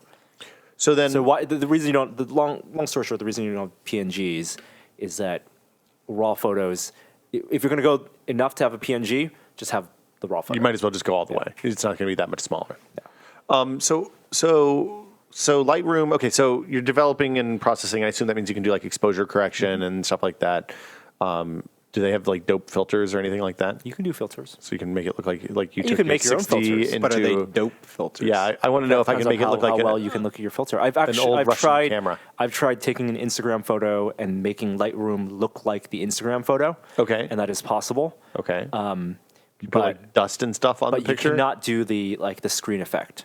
Oh, okay. So you can do everything from the vignetting to the color tones and everything, but you can't get the fake the last step with the overlay. Okay. Well, I mean, theoretically, you could make the overlay in could. something like Photoshop Yes, and then apply yes, it yourself. And you can do that. How skilled or like how much do you like Lightroom? And Oh, I mean, it's you've only super- been using it for a month few and a half, weeks, right? yeah. How It's- you feel like you kind yes. of have mastered it at this point? Yes. Oh no, not mastered, but for my needs, yes. Have you tried other stuff because like there's other products that are similar to that, like Aperture. I know Adam likes the Adobe Build thing. Bridge. Bridge. Is a way to connect Lightroom to. Bridge is more file management. Okay, so Bridge is the library portion, and it allows you to like associate tags and stuff like that with an image, and then And so then- Lightroom and- is just kind of a front end for Bridge. Bridge connects the different Adobe suites together. Okay. And manages all your files. I haven't used other ones. There's 2 other big ones, and they all are expensive, so I'm not willing to spend that money yet. Okay. Yeah. So and then is there a cheap version of Lightroom too, like an Elements version of Lightroom? It's just Lightroom. I thought that there was like a $99 one, wasn't there? There's a student discount version, that's educator version different. that's under $100. So yeah, so like it seems like Lightroom is not something like I use Aperture, which was $50, I think, to do that same kind of stuff. Totally fine. The only bummer is it's Mac only. When you buy Lightroom, do you get Windows and PC version and Mac versions? Yep, Mac But, and Windows versions. Do you buy them separately? UI key, and you can download the IXE Oh, that's nice. and just try it for 30 days. Oh, fantastic. Okay. Speaking of things that are Mac only, why are there no Windows Twitter clients worth a shit? TweetDeck's okay. Is it though? I said it's okay. I use TweetDeck on my PC. Isn't TweetDeck going away? No, TweetDeck was bought by Twitter. They use it. It is an official client. What you're thinking of is the Air version of TweetDeck, the Adobe Air version. It went away when they change. What goes away when they change the API. And also, if you consider going away to mean like the gradual disappearance of TweetDeck features that existed 5 years ago. Not true. The native version they just updated a few weeks ago, and they added a bunch of stuff back. Interesting. It's still not as kind of grognard friendly as the old Air version of TweetDeck was, which is still one of my favorite Twitter clients. But it's pretty good. There's a big gap there though. Like there's an opportunity for somebody to come in and make a Tweetbot equivalent that lets you do multiple columns and muting and filtering and syncing across multiple devices and all that stuff. Yeah, for a couple days or for a couple hours this week, I was looking for a client that could potentially do app.net and Twitter, and that doesn't really exist, period. No. And then on top of that, there's really nothing on Windows that does Twitter that well. I mean, maybe I'll give TweetDeck another shot. I kind of stopped using it like 2 years ago. Yeah, when they released the native version and pulled a bunch of like functionality that I considered pretty core to the TweetDeck experience out, that bummed me out a lot, and I stopped using TweetDeck. But I just recently came back to it as I've been using my Windows PC more. The thing that I love about Tweetbot and that's worth paying a fair amount of money for all the different versions that are out there is that kind of universal sync that they do, because they do much better job than Twitlater or whatever the other syncing protocol is. And when I pick up my phone, the feed literally picks up where I left off on my laptop or on my iPad or whatever. If I had a Mac desktop or they had a Windows client, I would buy it in a heartbeat. Yeah. But I'm not going to pay $20 for it for my laptop, which I don't use nearly as much as my desktop. Well, you're at home most of the time, right? Right. Yeah. I jailbroke my iOS devices. I did my iPad a few weeks ago. Which version of iOS? So I'm running 6.1. I'm 2 back, I think. I'm running 6.1 So you haven't whatever. updated. I hadn't updated. I jailbroke the iPad a month and a half ago and kind of didn't. Was this just a untethered jailbreak? When they released Evasion, which is the untethered jailbreak, I wanted to try it out because I knew that there were a couple of things that were really interesting to me on the back end. One is the Nitrous upgrade, which lets everything that uses the web browser API in iOS have access to the high-speed JavaScript rendering that I think Safari and iBooks and other Apple stuff have access to by default. So like Chrome can use that? Chrome doesn't use it by default on a non-jailbroken device, but it can when you jailbreak. Okay. Nitrous costs 99 cents. It speeds JavaScript rendering about 3.81 times from my benchmarks. It makes Chrome usable on an iPad mini. Chrome may be fine on faster iPads. I found it to be pretty intolerable on the mini. I've never had any issue with it on the iPhone, but maybe it would be even better. Can it hijack links, so links open in Chrome? So that's a separate. So yeah. So the other stuff that I added were things that let me set Chrome as the default browser, things that should be in the OS by default. That works on almost everything. There's a couple of places that Apple hard codes. So, for example, if you click a URL in mail.app, it opens in Safari rather than Chrome. Okay. I'm actually not that offended by that. The main reason I like having Chrome on the phone and on the tablet is so that I can open tabs that were open on my desktop or vice versa. Tab syncing. Yeah, tab syncing is a huge deal. Yeah, I jailbroke on day one, and I kind of haven't done much with it. Like, I experimented with some of the skinning theme stuff, and it was just too much effort for me to put in at the time. And then I got, like, one free app that lets me, that like puts my password in automatically in the App Store, so I don't have to type that bullshit in every time I download a free app. Well, and that's one of those things that like, again, they said they were going to let you make that setting manually, and then they never did. Yeah, and I downloaded one that like updates. Updates are free, and free apps, I think. I guess updates are free. Are you sure free apps you have to type in password? Yeah. Yeah. Okay. The thing that annoys me is if you want to do two-factor auth on the App Store, you have to set a crazy password. There's a crazy password requirement, and there's no easy way to use one password or something like that other than copying and pasting every time. So that's a good app, actually. And if you password protect your phone so you have to log in to use it, theoretically, you shouldn't have problems with somebody. Called Password Pilot. Yes. I experimented with some of the cosmetic stuff like OXO. So OXO is something that you probably saw on Lifehacker and Gadget and those kinds of places a few weeks ago.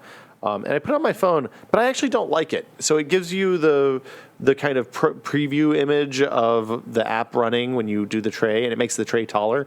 I like But the preview image is like a similar to It's like a tab preview. Safari's preview. Yeah, the problem is most iOS apps look the same, so differentiating them based on the icon is good. Yes. Because you want to be able to just glance at the phone and know, oh yeah, I want to launch the podcast player, not the mail What page client. you are on. And they all look the same. I mean, Text over white background. yeah, it's like the difference between messages and Tweetbot is still have only the icon. distinguishable, but it's tiny. Right. So if you're doing something you shouldn't be doing, like driving and trying to change the next podcast or something like that, it's hard to get the right app up. I love the kind of control stuff that they put on the third swing, so you can do rotation lock and all that jazz. Is that on on the search? This is just a page? poor substitute for widgets. No, it's on the right side of the Gotcha. of the. Because I never use the swipe left. You mean Really? the Spotlight? I use Yeah. Spotlight fairly often don't when I use want it. to. Spotlight, that would be a I great probably- place for Spotlight. I probably have far Yeah. fewer apps than you guys widgets, do. you mean? Right, a perfect place for widgets, the Spotlight page, when you're not searching. I actually use Spotlight more when I need to call or email someone that I don't talk to frequently. So if they're Or not in my launch an app that favorites, you don't yeah. launch every week. or that you can't find in the fucking folder, buried in the folder someplace. The other stuff I added, I mean, that's pretty much it. I didn't do a whole lot. I like cosmetic stuff. I found I experimented with that a little bit, like you did, and I found that the stability decreases that resulted from that stuff were such that I didn't want them on my phone or my tablet because I want those things to just Do work. you want to talk about the actual jailbreaking experience with your version? Yeah. So if you happen to have, I'm running. I think I'm going to look right now and see, but I think it's 6.1. I'm running 6.1 native. I was running 6.1.1. I think you can go up to 6.1.2 with Evasion these days. And that's not unlocking, it's just jailbreaking. Yeah, so there's two things. There's two different things that you can do. One is to unlock the phone so it will operate on carriers that aren't the carrier you bought the phone from. So if you buy an on-contract phone, you're supposed to use it with that carrier. If you call nicely, you can typically get them to unlock. Some carriers are better than others, but if, say, you're going to Europe and you have a Verizon phone, you can just plug a SIM card in and it'll just work. You don't even have to ask them permission. When you have an AT&T phone, if you want to put it on T-Mobile, you have to do some weird stuff. Or pay more. So the unlock is what that is. I didn't do that. I don't need that because I have a Verizon phone. I'm happy with my service. The Jailbreak lets you run unauthorized software on the phone, stuff that doesn't come from the App Store. You can download it from this thing called Cydia, which is basically or Cydia, I don't know how you pronounce it, is a jailbreak version of the App Store. You can buy apps from them. The transactions for that stuff go through Amazon Payments, and they track what you've purchased and what you haven't purchased through a Facebook or Google account tie-in. And there's a lot of free stuff on there. There's a ton. Most of it's free. It's only a handful of things that are really good. OXO was, I think, a couple of bucks. The nitrous thing was $1. And these apps tap into lower level features of the phone. Yeah. So, for example, one of the things that I have is an opener app that lets me set Google Maps as the default map client. Ooh. And what that means is when I ask Siri, navigate to my house, then instead of opening that in Maps, it opens in Google Maps. And boom, Google Maps. Does that also work? Which is awesome. For anything that integrates maps like Yelp or something like that? It depends on whether it's like the mail thing or like the mail.app and browsers. Some stuff is hard coded. If it uses the normal thing, it should just work. I haven't found anything that Google Maps doesn't open in yet, but I'm sure there's some stuff out there. The other things I added were I found that some apps like TiVo and HBO Go don't like running on jailbroken devices. So there's another jailbreak app that I had to install to bypass that bullshit. We're honest, seriously. Yeah, I'm cool. What? This phone's clean. I put message box on, so I got chat heads in my OS. They just pop up. That's real dumb, but it works. Do not need. And I think that's it. I mean, that's the high. Oh, the other thing is Activator. It's an application that lets you basically do things that are like you can say, I want 3 button presses to launch Google Now. Yeah. Which is super handy, especially with the rise of Google Now. Do websites review jailbroken apps? There is a massive community of that stuff. It is. I don't want to say it's like the pirate net because it's definitely more legitimate than like piracy focused sites. Yeah. But it has that kind it's of breaking feel. terms of service, but it's not. It's illegal, Underground. but it's not bad. I feel like. Is it technically illegal? Yeah, it's illegal again. Remember we talked about that a few months ago. I think you can still jailbreak your phones. You can't jailbreaking my iPad. Super illegal. I broke the DMCA. Come and get me. I don't know that it's for everyone, but as a person who uses Chrome and likes using Chrome on iOS, it is super duper handy. All right. So yeah, that's my jailbreak experience. I wrote a story about it. You can read it on the site. Wes, anything you've been testing?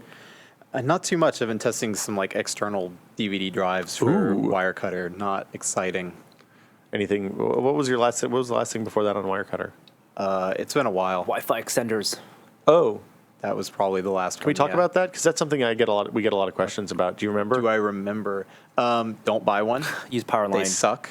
Yeah. If you have to. Or run a Ethernet. Powerline sucks, but Better than- repeaters typically suck even more. I mean, So there's a bunch of different ways you can make more Wi-Fi in your house, right? You can run an Ethernet cable to a different place in your house and plug in another access that point. is far and away the best way to do it. Okay. And instead of use an old router Yeah. as an access Yeah, if you have like an 802.11g router or something like that, you can put Tomato or open a DDWRT on it, right?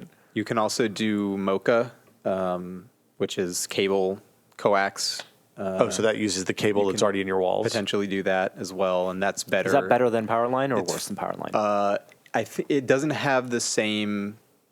Like, there's not as much of that out there on the market. Like, you don't really have many options. Is that stuff expensive? But in terms, I think it's like, I don't remember exactly. I want to say it was like $50 maybe for a, Like per a kit end? thing.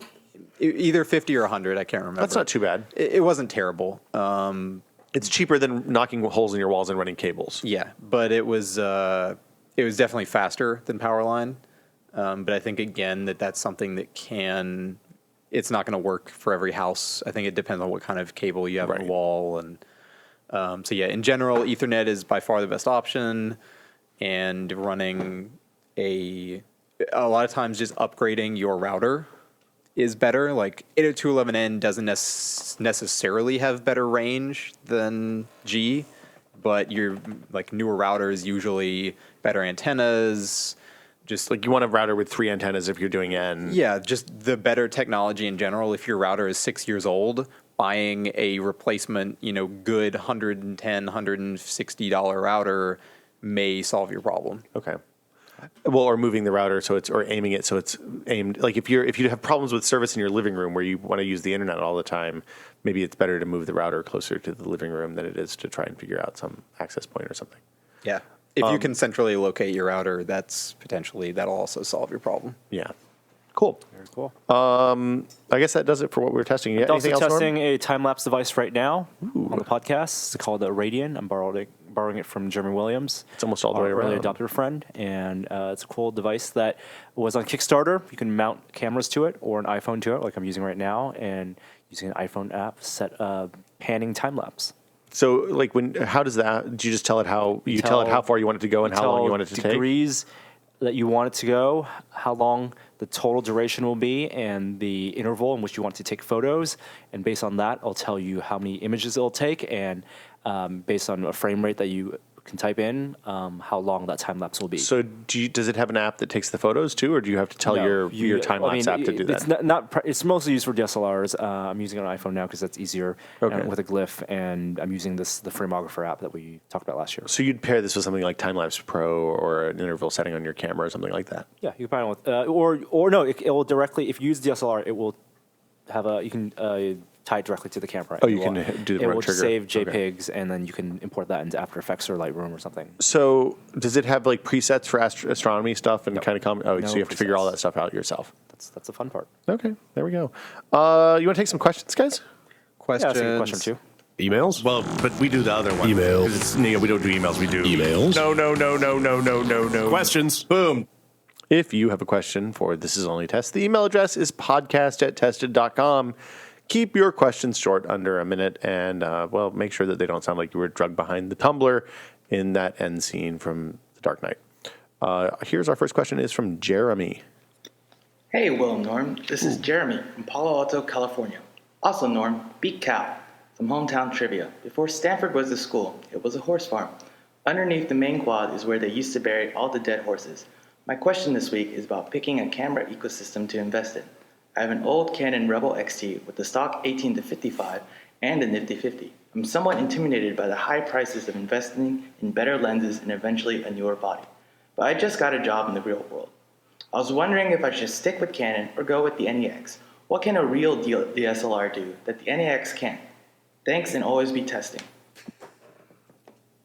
Oh, is that going? Have fun studying in your dead horse campus graveyard, and I hope you're haunted by horses your entire life. Berkeley graduate Norman Chan. And your Jesus. your star player Andrew Luck is Wes and I went to competing Terrible. schools, but we don't do any of this nonsense.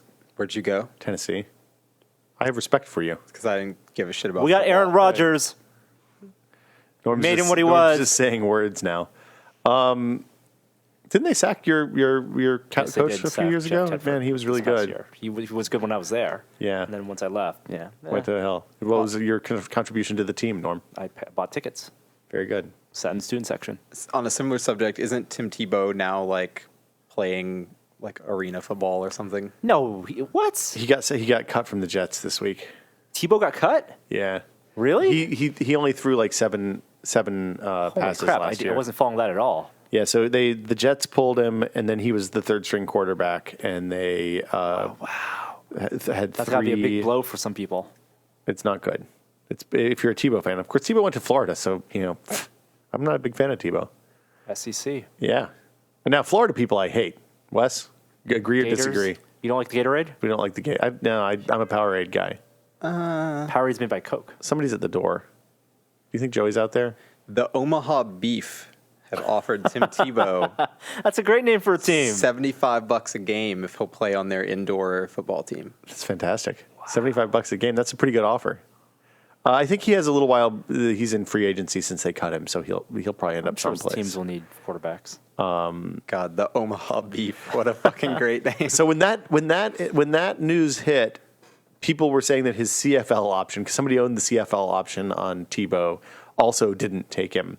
And the fascinating thing about this is I didn't realize the CFL still existed, but they only do 3 downs, and at one point there were 2 teams with the same name, the Night Riders or Night Rangers, something like that. 2 teams, exact same name, They're in the like- same league, an 8-team league. They're like the NFL Blitz of real football. They really are. That was the XFL, though. I kind of want to get into into CFL. Do you know what the Montreal team's name is? I did not know Montreal had a team. The Quebec Alouettes. There you go. Alouettes. Alouette. To answer the question, what you're going to get out of a full DSLR, and the Rebels are, to be fair, fine, is you're going to get a real viewfinder. And a real viewfinder and better focusing, cross-type focus points, that's something that you won't get in the next cameras. Now, the next cameras do have different type of focusing systems and features like peak focusing, which is fine for LCDs, and they're smaller and cheaper. But I would say if you don't want to spend a ton of money, get like a T4i. Don't get the T5i. Get a T4i and then buy EF lenses, which you can upgrade later. So after shooting a little bit with your 60, just like a couple shots here and there when you were on camera or something, it is really nice to have a real viewfinder. You can see real focus. Yeah, you can actually get in close and see and all that. The zoom thing is okay on the Nexus, but it's not. You don't have the same kind of accuracy, and the screens on those I never Nexus. use the zoom. I never use that zoom. Occasionally, I hate it. I used the peak. I do it manual. Well, I do it with because I have the That's the manual. first thing I zoom. turn off. No, I don't do it on auto. I just hit the button when I need to get in and make sure. Yeah, I know it's not good. You want to take another question? Yeah, let's take one more question. I got 3 more, but they're fast. Joseph asks, "Where has Gary been, and when will he be back?"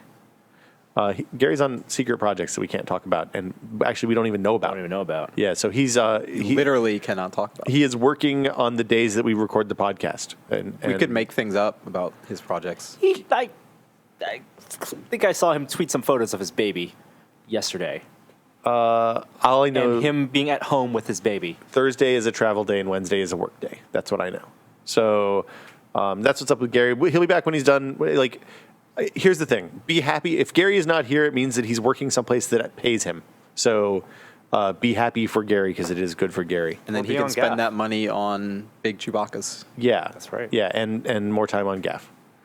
Ian from Mountain View asks, I had the opportunity to reconfigure my office and was wondering what the top do's and don'ts are for a standing desk setup. Anyone in the office regretting their standing desk? We answered We this asked a question. standing desk question last week. Yeah. But To answer questions, perfect height is very important. Having enough space for your mouse is important. Yeah. Keyboard and mouse. And in terms of regrets, I think you're the only one regretting it. yeah, I've been back on it this week though, and it's not like the comeback is much easier than the initial start was. Do you regret it because you just have too much shit piled on you? I have a lot of shit piled on my desk because I was using it as storage when I couldn't stand. Because when I had the appendix, I couldn't stand. I don't think you need to create excuse for having a ton of stuff on your desk. You always have a ton of. You have always had. You have a ton of shit on your desk too, Chan. It's. It's I'm okay with comparable. it. Yeah. No. Yeah. Yeah. I don't know if we can say It's comparable. We can. I don't. I think you need to take up knolling on your desk. Knolling is probably a good idea for me. That would probably be a creative outlet for me. Make sure you get a stool. Like the thing everybody says when they look at our desks is, why don't you have stools? You're supposed to not stand all day. That's as bad for you as sitting all day is. So get a No, you stool can- and alternate. Nope. Nope. Everything you say is medically incorrect. And Yes, you can shift your weight, but you are supposed to sit as much as you stand. I sit enough at home. The idea of a standing desk is that you reduce the time you sit, not that you Can we get a ball switch to big stand. enough to sit on for a standing desk? I will totally get you a yoga ball that is big enough for you to What about sit like a on there. bungee seat that you can We bounce could do that. Like a swing? Like a sex Yeah. swing? It's weird, Yeah. Wes. Kinky. at your desk? That's not what I was thinking of. I was thinking of playground swing, but okay. You call it one thing, I call it the other. Jeff asks, or he just says, this is a statement. If you find yourself needing to open a door, kicking next to the doorknob is the best way.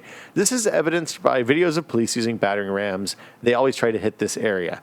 You're inflicting the most amount of force where the wood needs to break and is the thinnest, and using the strength of the deadbolts will actually help break it. Take more force trying to kick it in the corner since the energy would have to travel to the wood's breaking point. All right. Was there this we a go. discussion that was on the podcast? We talked about breaking doors down last week, didn't we?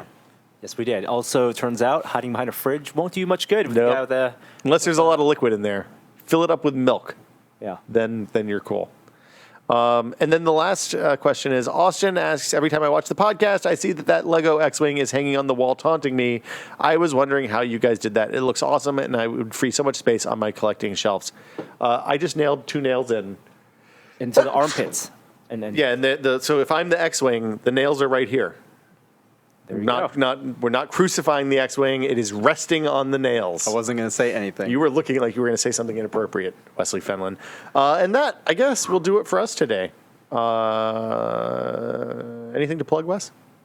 I'm good. You had that thing on Kotaku the other day. I It was awesome. I did have a thing on Kotaku. You can plug Kotaku here. We're okay It's with about Reddit. that. Yeah. It is in part about a guy who founded a Final Fantasy fan site when he was 15 in 1999, and how that became one of the most popular Final Fantasy sites on the net. It was like the top Google At a- Lycos, search result for many years. At a time when Final Fantasy was crazy popular, too. Yeah, and there have been like 20 people from that site who have gotten married to other people from that site who they met there, which is pretty unusual. Well, I mean, I know you guys were on the internet during that time, but it was an unusual. Like the late '90s were really unusual because a lot of people who were not technical were discovering the internet. Like that's when that happened, and as a result, like they And were just like wiring into- Facebook is the internet for a lot of people now, Yeah. community sites were the internet for a lot of people Yeah, then. so the story is kind of 60% about that and 40% about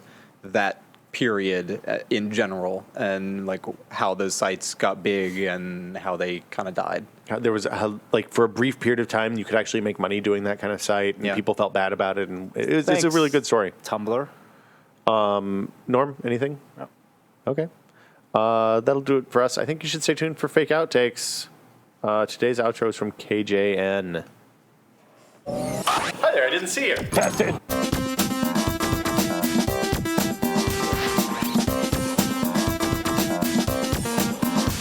Centrifugal. Centrifugal. Centrifugal? Centrifugal. That is brand ass new. Norm, I think you should talk about the poster documentary you watched and also how that may pertain to our plans for this evening with Iron Man. Oh my God. Over the weekend, I watched a documentary called Just Like Being There, and it was produced last year. I don't know who the filmmaker is, but it was about gig posters and for bands? the rise of posters in the 90s initially as a marketing platform. So, before Scout Shannon was the director. Scout Shannon, and before you'd have sites that would give you a list of events in your area, you could walk down the street and see flyers posted around, or on campuses, flyers and posters, and they're marketing tools. They would tell you the date of the event, the band's playing, and there was a whole history of the art styles that would go through like the psychedelic age to the modern age, and then eventually posters became less about having the art represent the band and more just mediums for art themselves. And so, like in San Francisco, the Fillmore has a long history of doing posters for its shows. Do you know how far that dates back? I don't. At least to the 60s. Yeah. Because there are Jimi Hendrix, and like when you go to something in the Fillmore, you can walk up the stairs and see a ton of 50 years of awesome awesome posters. Yeah. Yeah. And then in the past decade and a half, with the rise of screen printing again, several independent artists and companies all around Chicago, Portland, and Bay Area founded a new poster scene for gigs. And so now if you go to any type of like Etsy type fair or South by Southwest, there's actually a convention called Flatstock that people can go to, and it's just like poster makers that meet up and trade posters and sell posters. And that transitioned out of music into movies, and so this documentary had chronicled the rise of Mondo and talked to artists like Daniel Danger, Ollie Moss, and Tyler Stout, and just about how people feel about these posters and what they mean today from an art perspective. But the tie-in that Wes was talking about is that so movie companies are getting into this business because they realize that this is Exclusive posters. Limited edition posters can It's a be merch item? big draw. So just like Walmart will sell you an early pass to watch Superman if you buy it at Walmart, you pre-order the Blu-ray, you can watch it early. Really? Yeah. And it goes toward the gross of the movie. IMAX has done for the midnight posters. These aren't screen printed because they're doing a lot more. It's not, so it's all traditional inkjet printed, laserjet printed. But they are working with the same companies that do these limited edition posters and their artists that they're affiliated with. And I think I have one like from Prometheus last year. They did one for Spider-Man, and they are doing one this week for Iron Man. And I have a friend who's super into getting the posters, and they've announced, you want to watch Iron Man. If you watch the midnight showing, that's in your head, that's the first showing. Like that's traditionally the midnight showing before Friday is what counts toward the weekend gross, and people, I think It's midnight. It's technically midnight. Friday. Yeah, it's 12:01, and last time I did a midnight showing, maybe it was like Indiana Jones, maybe. We did Avengers. I guess did we do Avengers? Yeah. I guess we did Adventures Midnight.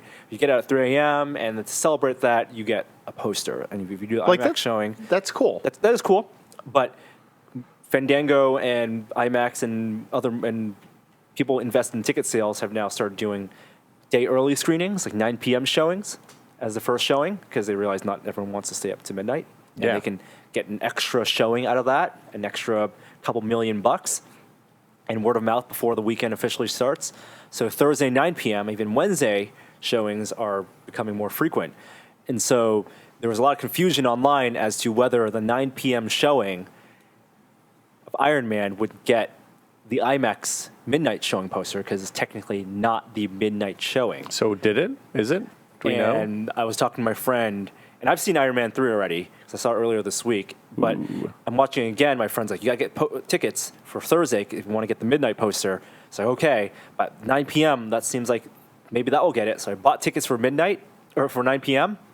And then yesterday, as I was leaving, Wes and I were leaving another movie for the SF International Film Festival, I turn on my phone, I get all caps text. 9 p.m. is fucked. Call me back ASAP now. And I was in a 5-minute conversation with my friend saying, you got to return these 9 p.m. tickets and get the midnight ones because the 9 p.m. ones are not getting the poster. Can you get midnight tickets at this late date? I would think no. No, and apparently at the IMAX screenings, at least in San Francisco now, they are reserved seating. Really? Yep. Oh, that's a refreshing No need change. to wait in line. That's fantastic. So that means instead of having to get there at 9, you can get there at 11:15, 11:30. 11:30, 11:45. Oh, that's a wonderful, wonderful change. Yep. There you go. But we thought something real bad had happened for a second. 9 p.m. is fucked. Call me back now. Like they were shutting down the theater at 9 p.m. or like the 9 p.m. the world ends. What's like the poster? Not getting the poster. So I think my friend might actually watch the 9 p.m. one and then stay And and, then the watch the midnight? midnight one to get the poster. He's insane. Is it worth watching? Are you going to see it? So it's the second I'm time. gonna watch it the second time. You're okay? I watched it for free for the first time, so I don't. Oh, okay. Yeah. I don't have a kid. I have entered into a compact to change into a contract to exchange children for movie viewing purposes. You're giving away your child? We're going to trade kids. So Gary will take the kid one day, and we'll take Gary's kid the next day, so we can go see movies again. Because this is very, very exciting for everyone involved. But you won't get them confused, right? They're different enough sizes that I think we're okay. Okay. I don't know. Babies all look the same. That's babyist. Have you guys seen white men wearing Google glasses? Yes. The Tumblr? Tumblr.com. Yeah. What is the spirit behind thinking that is like a terrible or hilarious thing? Like It is more the less so the white people wearing Google glasses, and more so the people who have Google glasses now love to show them off and have these pictures Okay, taken. that of makes them. more sense because I mean, on some level, I understand the. And traditionally, and these people so far have been super white nerds. They're venture capitalists or early adopters. But then there's a lot of bad poses. There's a lot of like sitting on the edge of the desk with your leg cocked up and like rolled up sweater sleeves. Like weird, like real specific. I guess my confusion about it was like, well, obviously the first people who buy Google Glass are going to be like white Silicon Valley, tech CEOs and stuff like that. And so I guess it These wasn't guys. Yeah, it Those wasn't are the VCs. surprising to me, and the pictures are funny, but then people would be tweeting like, and I know it's a joke, but like we should just ban white people from adopting new technologies and stuff like that. And it was kind of like, It's like those people who, when they first bought the iPhone, they try to find the most public area where they can like use it, so Really? people would notice that they are. Oh, is that the new iPhone? Oh, can I see your iPhone? But just Wow. exactly. Yep. And this will happen again. Are Google Glass. Do you guys remember when Bluetooth headsets were cool? There was a brief period no. in like 2002 maybe. I remember when people had them. It was in 2001, and Yeah. yes, when not the Motorola one, Yeah, it was the one not with the Jawbone. No, it was the thing that flipped down. It had a little arm. There was a really, really short window of coolness for Bluetooth headsets. Or at least moderate coolness. And then the limo drivers and the drug dealers ruined them for everyone else. Thanks, Uber. Yeah. Did you see the equivalent of that for Oculus Rift? No. What is the equivalent of that? for Hold Oculus on, I'm Rift? looking up the name. I can't remember. We should put googly eyes on our Oculus Rift. I think that is a great idea, People actually. have done that, but I still think it's a good idea. Need some really big ones though. Yeah. People trying, I can't find it. Talk amongst yourselves. What if you put 2 tested stickers where the eyes would go? That would also work. They That wouldn't move. You couldn't. I mean, the whole point is that when you, You could shake put your head, googly eyes on the tested logo, on the tested so sticker. they'd be flaming test stickers. It'd be almost anime-ish. Yeah. There you go. Yeah. Yeah, that works. 4 googly eyes, 2 tested stickers. It is. Oh, damn it! That's not what I wanted. I can't find it. Some dude has a blog of screen grabs of people trying out Oculus Rifts, and they're inevitably. Apparently, I'm not the only one that can't keep my mouth closed while I'm using the Oculus Rift. There was a good one of Patrick the other day. Anything else on the docket for today? What I feel like we're forgetting to talk about some important stuff. We got a huge week on the site next week, so you should come back for that. I mean, you should come back every day, but next week we got some crazy stuff happening. All right, come back next week. We'll see you then. Thursday? We do this on we'll see Thursday? you on Thursday. See him on Thursday. Come back on Wednesday, though. Tuesday's a good day, too. Tuesday, Wednesday, Thursday, all are going to be good Friday. days. Yeah, Friday. We're all taking Friday off. It's a busy week. See you guys next Thursday.